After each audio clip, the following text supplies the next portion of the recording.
Salam sepak bola, teman-teman netizen atau warganet yang saya hormati semuanya. Selamat bergabung kembali ke konten terbaru dari channel YouTube Triple B. Dan di konten terbaru hari ini sudah jelas dan pasti dan sesuai juga dengan permintaan kalian, saya ingin memberikan analisa dari pertandingan ASEAN Under-19 Boys Championship 2024 antara Indonesia versus Kamboja yang berakhir untuk kemenangan Indonesia dengan skor 2-0. Dengan hasil akhir ini berarti Indonesia kemungkinan besar lolos dari fase grup karena untuk sementara Indonesia berada di posisi puncak dari klasmen sementara grup A dengan berhasil meraih 2 kali kemenangan dengan total juga mencetak 8 gol tanpa kemasukan 1 gol pun.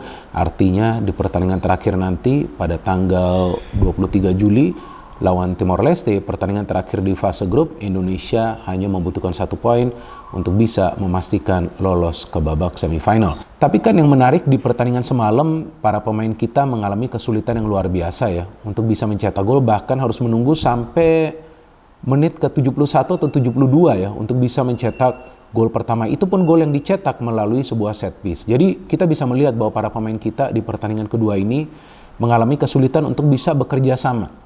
Beda kan seperti di pertandingan pertama lawan Filipina, para pemain kita bisa merajalela ya dengan mencetak total 6 gol, menciptakan sampai 9 peluang yang berbahaya. Tapi di pertandingan semalam, kalau dari segi jumlah peluang yang berbahaya, kalau dari hitungan saya hanya ada 5. Ya tapi bagus juga sih bisa mencetak 2 gol meskipun itu 2 gol dari situasi set piece kan. Tapi yang sangat disayangkan bahwa para pemain kita kan permainannya tidak mengandalkan variasi serangan ya. Artinya pada saat menyerang terlihat jelas bahwa fokus serangan itu bertumpu kepada 2 sektor sayap. Jadi memang itulah yang memudahkan para pemain Kamboja untuk membaca permainan dari Indonesia karena mereka tinggal menutup ruang saja di sektor flank yang kita tahu ditempati oleh Mufli dan juga oleh Doni Tripamungkas. Memang di depan kita punya penyerang sayap seperti Rizky Afrizal dan juga Arliansyah, tapi 2 pemain tersebut tidak berkutik selama jalannya pertandingan. Artinya ya mereka tidak bisa berbuat banyak,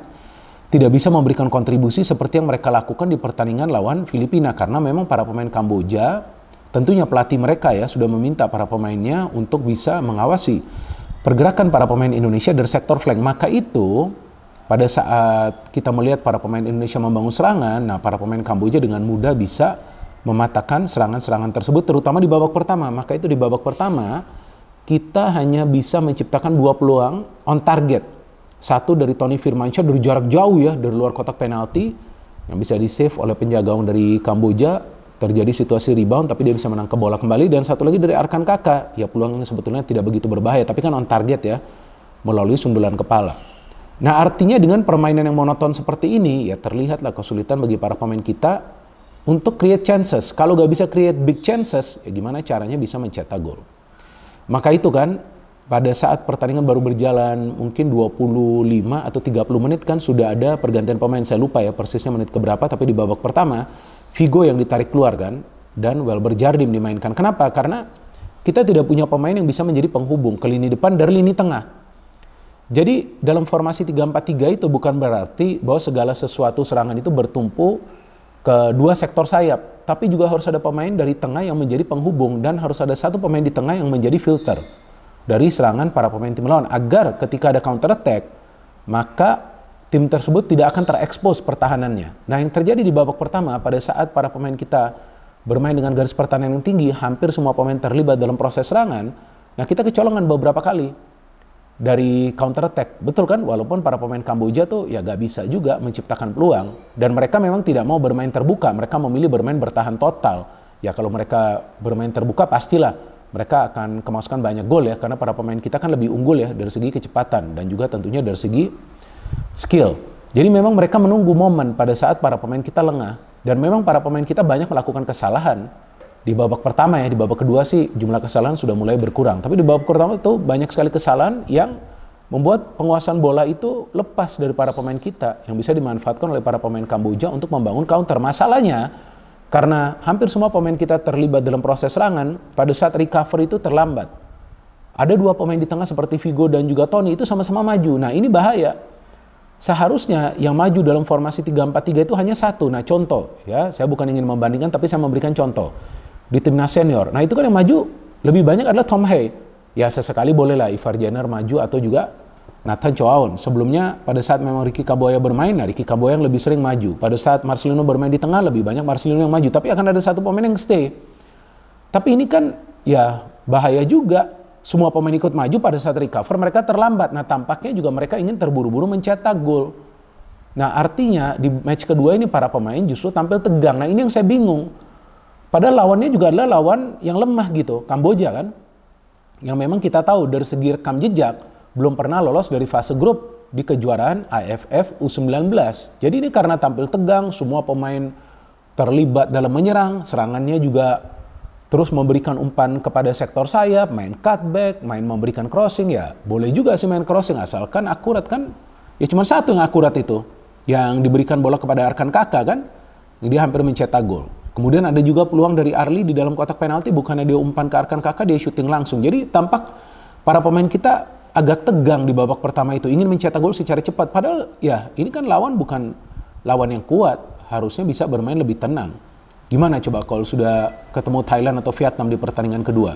Apalagi Australia, belum tentu bisa menang dengan cara bermain seperti semalam. Kan artinya apa? Yang pertama ketenangan itu diperlukan, yang kedua improvisasi dalam serangan. Maka itu ketika Welber Jardim masuk, baru kita melihat serangan kita mulai hidup.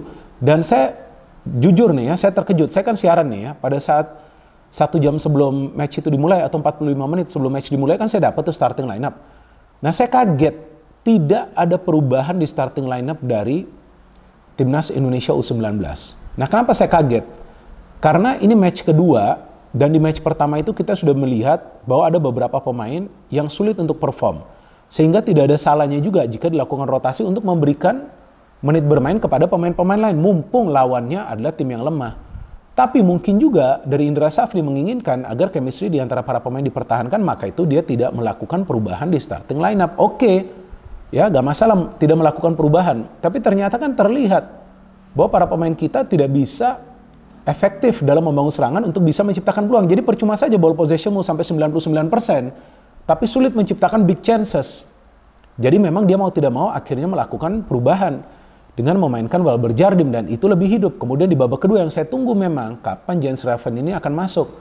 Saya kira dia akan main dari awal, tapi ya mungkin juga Indra Safri masih menginginkan Arkan Kakak main dari awal dulu. Padahal Arkan Kakak tidak mencetak gol ya di match pertama, dan saya jelaskan dia memang lebih sering membuka ruang. Tapi di match kedua ini ya saya perlu jujur sih bahwa performa dari Arkan Kakak buruk. Nah maka itu ya bagus juga Indra Safri langsung menggantikannya di babak kedua kan, sehingga Jens Raven masuk. Nah Jens Raven apa yang bisa dia berikan? Nah dia pemain yang tinggi besar dan punya fisik yang kuat, dia bisa memantulkan bola juga, dan pemain ini rajin juga loh. Saya lihat beberapa kali dia turun ke tengah, dia bisa main dari wing.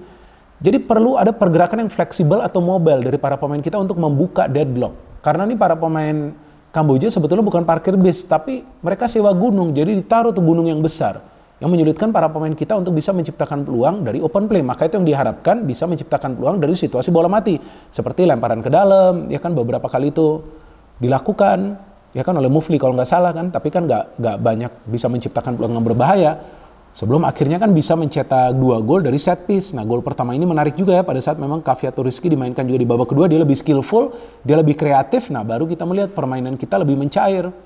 Bola lebih banyak berada di ruang pertahanan Kamboja, dan para pemain Kamboja sudah tidak bisa lagi membangun counter attack di babak kedua. Kenapa? Karena sudah ada pemain yang bisa filter, yaitu Tony Firmansyah. Dia lebih sering berada di lini tengah, hanya sesekali saja maju tapi cepat recover supaya tidak kecolongan. Tapi gol pertama ini cakep, ya kan? Umpan dari Caviator yang sebelumnya juga dia memberikan umpan tapi tidak terjadi gol ya dari corner, dan kita lihat Kadek Ariel bisa mencetak gol, pemain yang bagus Kadek Ariel. Nah ini sangat penting walaupun membutuhkan waktu yang lama, tapi gol pertama ini krusial di menit ke-70-an.